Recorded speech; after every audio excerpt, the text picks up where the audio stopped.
Hey guys, I sold my gym and I wanted to talk to you about it because the first thing I want to mention, I've spoken to gym owners who tell everyone that they sold their gym, and being involved on the numbers side, I know that the way they're portraying them selling the gym definitely seemed like it was a much awesomer experience than what the financial outcome really was.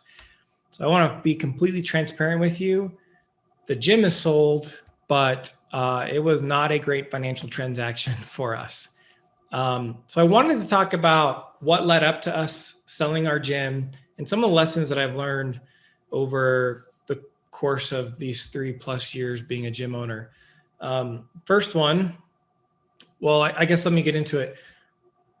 We were never profitable as a gym. Me and my business owner partner, we always had to fund every single month. We were funding expenses.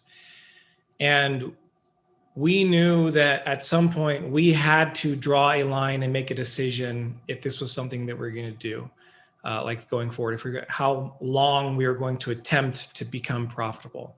Now, I don't know if it's unique, but me and my business partner both own separate accounting firms, which are our primary source of support for our lifestyle.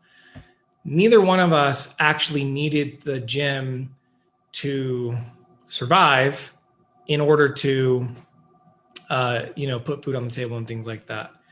And as a side takeaway, I think that is something to take away. We weren't ever fully vested in the need for it to be profitable. We were happy to provide the community a place to work out.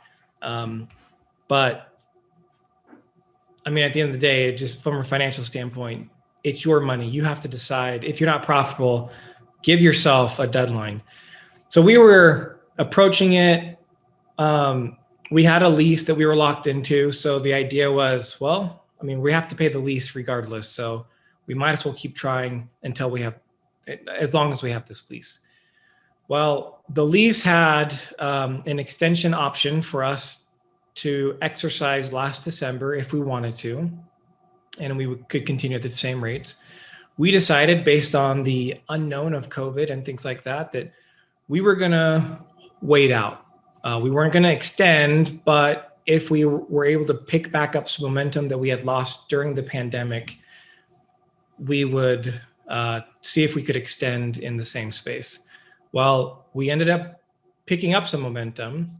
We replaced the members the net loss that we had in membership over the course of COVID.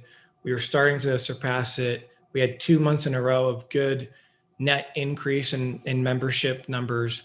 And then we reached out to the landlord and he basically said, I don't really want a gym in this space. Since you lost your option to extend, I'm not going to extend to you, which now would require us, two owners who have another primary focus that isn't the gym. We'd have to, we'd have to take the burden of the cost of moving the gym. And we decided we did not want to do that. So we were left with two options. We felt like either sell the assets and just close the gym completely or find another buyer. We had been trying to convince our GM to buy the space for a while, but quite frankly, I don't blame him. Look, if your gym isn't profitable, it's not super appealing. And that was the scenario that we ran into. Now, if there was an owner who coached all the classes, and it's like 6 to 7 classes a day, they would be profitable, and they would just on that would have been able to make a couple $1,000s. But the reason we weren't profitable is because we needed a GM there to kind of be involved in the day-to-day, knowing that Jason and I weren't able to do that. So anyways, that is what led up to us selling the gym. We had someone in a Facebook group that we're a part of, reach out to us, and he saw that we were trying to sell to the gym, and he has some gyms in the area. He's like, I'm actually trying to open up my 3rd location, but if you have an existing place, maybe I'd rather do that instead of starting one from scratch. We ended up selling to him, and I'll talk more about him in a second because it's a really cool story in my mind. So there's that. Now, here's some lessons that I've learned, because honestly, look, there's a part of me that I'm embarrassed by the fact that I understand the financial side of a gym, but I couldn't make the gym successful that I was a part owner in. And I think there are some factors that I can admit as to why that didn't work out. And so I am slightly nervous sharing this story with the world, because now there is the potential that someone could come and say like, well, you're kind of a fraud then. You wrote this book on this system to make gyms profitable and you couldn't even do it for yourself. And that's a fair statement if someone wants to come at me with that. Here's some things that I learned. Chris Cooper, in his book, Founder, Farmer, Tinker, Thief, I really love the way he laid out the 4 stages of gym ownership and the natural progression. The first stage being founder. And when your gym is in founder stage, which typically isn't profitable, in fact, I think it's always not profitable. Cooper, if you ever watch this, you can plug in your book in the comments and respond to this. I think in order to get out of the founder stage, you need to be at least break even and paying yourself, maybe that.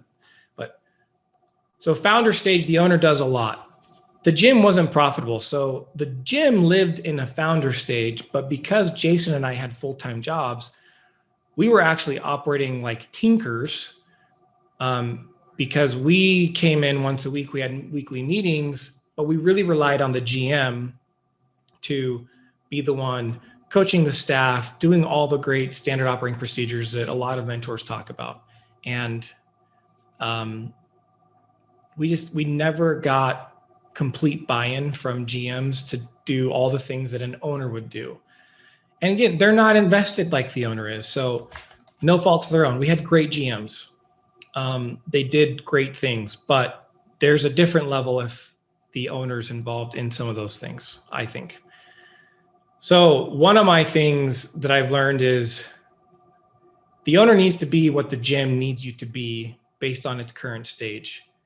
And I think if you're not profitable yet, the owner really needs to be involved in a whole lot of aspects of it. Not to mention from the profit first standpoint, if you're not profitable, you are doing a lot of the work. You are wearing a lot of the hats.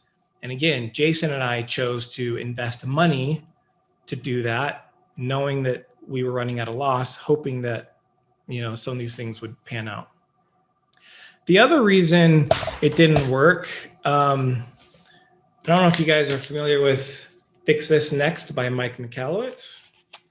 He introduces the business hierarchy of needs. I want you to just pay attention to that bottom foundational part of the pyramid. It says sales. Look, from a tax firm standpoint, and the way we've created this digital real estate where if people are searching on Google and other things, common phrases and terms that we provide solutions for, we have a ton of content out there. And so we have an awesome marketing engine for our tax firm. We never had anyone who was willing to put in the time and effort to create that content for our gym, to create that type of marketing engine. And so because of it, for the entire 3+ years that I was an owner, we sucked at sales. I think our conversion rates were pretty decent, but man, getting in fresh leads, we tried a whole bunch of stuff. And a lot of the stuff that we tried, I personally felt was slightly inauthentic to who we were. And I think that's why it didn't work out. I'm not a fan of the hypey advertisement stuff. I would have rather have put out a bunch of content and taken the long game of just like good content that people are going to find with lead magnets that eventually creates this recurring interest in people. There's a lot of great things out there. A lot of people focus on marketing. It's sexy. So there's, I'm sure you're aware of whatever stuff that is. We were just never good at it. And guess what? If you're trying to grow a gym and you are as lean as possible, which we were, because I did follow the Profit First method. We did cut back on all the expenses that we needed to. Outside of paying rent and coaches, man, our other expenses each month were less than $1,000. I mean, we were super duper lean. if you're not profitable at that point, being as lean as you possibly can, you have a revenue problem. And we weren't ever able to solve that, ever. And that's another reason why I think having an owner there in the day-to-day, like I think about, why did GSL, our gym, suck at bringing leads with Incite Tax? I would say that we're an industry leader for accounting firms as far as how we market and bring in leads. Time and attention is the main thing. With Incite Tax, I could review every single day. We could tweak, we could see what was working, what wasn't working. I'm having a weekly meeting with GSL. I didn't have the time or bandwidth to spend doing all that stuff. And as much as my team here at Incite Tax tried to help with GSL, it was always not a priority. So definitely having a steady flow of leads in a gym is super important. And we did not have that because you do have a higher turnover in clients than other type of service businesses just by nature. People move, people want variety. I do think there's lots of things you could do to keep people interested for sure. I'm not saying you can't, but just by nature, you have higher churn and turnover than say like an accounting firm does. So again, we sucked at that. And as you saw, sales was the base of the pyramid. So, which means it's the first thing you need to focus on. If you're not having a steady flow of leads coming in theory, in order to move up to the next tiers, you really need that coming in. Now, I've always been a fan of making sure you have looked at your operating procedures, that you're not like, as the people come in, that you're losing them at the same pace, because that's also bad. And I think you could potentially focus on both. You can fix the retention problem and still bring in leads at the same time if you're working in it full time, which I wasn't, so we didn't. The other thing, because we got to the point where we found out for the landlord, we were hoping he wasn't contacting us to let us know like, hey, your lease is coming up, because he was also nervous. COVID happened. There's a lot of commercial spaces that are open. There's like a lot of inventory. Well, apparently in our area, warehousing is not a problem. In fact, the type of space that we were in is super hot on the market. And so he had already in January, 5 months prior to us approaching him and saying, hey, our lease is coming up. We'd like to maybe extend a few months. He already knew in January, he had already made a soft commitment to somebody else saying, yeah, these guys are going to be out at the end of July, and here's the new rate. So he would be able to rent it out for a few $1,000s more a month than what we were already paying, which would have even more crippled the gym.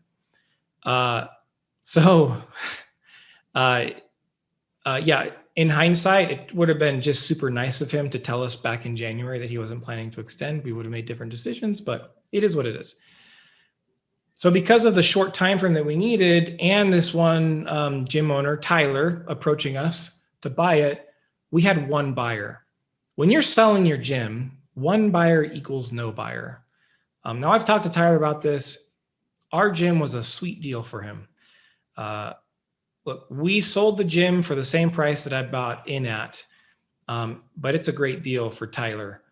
And that's fine. It was an opportunity and he's taken advantage of it, which every gym owner should. If you come across something like that and the owner has to sell and you have the cash to do it, man, sell it, do it, or buy it, sorry, because again, great opportunity. But here's where I love the story. So Tyler admitted to me that he's read my book quite a few times and that he credits it for saving the profitability of his gyms. He mentioned to me that he'd read Profit First. It just wasn't clicking for the way he wanted to do it in the gym. And he struggled with trying to take the generic concepts and apply it to the gym. And he got to the point where with their 2 locations, he potentially was like, you know what, maybe I don't want to do this. He read Profit First for Microgyms, and with the way that I've tweaked the general concepts, he was able to make his 2 locations profitable to the extent where he was in a financially healthy position that he was comfortable purchasing a 3rd location. And to me, it kind of makes the story full circle. I bought into a gym as a CPA accountant so that I could understand gym owners better. For sure, oh my gosh, how awesome would it have been if we could have proven that even accountants can have a gym and it can be profitable as non-gym people with zero fitness knowledge. But instead, what we see here is the work that I do as an accountant and a CPA, my passion of serving gym owners so that you can serve your community worked out. And if it weren't for the book, I probably wouldn't have had a buyer, and our gym community would had to have disbanded, and they all would have went their separate ways, and that would have been super sad. So thanks for bearing with me on my journey down memory lane of the things that I've learned.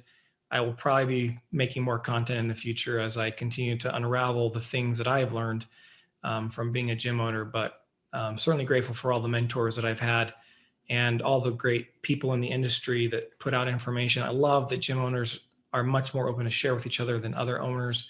I love the hard work ethic that everybody has, and we're super happy to continue to serve the gym industry. But at this time, I'm just going to do it as a CPA and as an accountant, no longer as a gym owner myself. All right, remember, profitability is a choice. Have the courage and wisdom to choose it.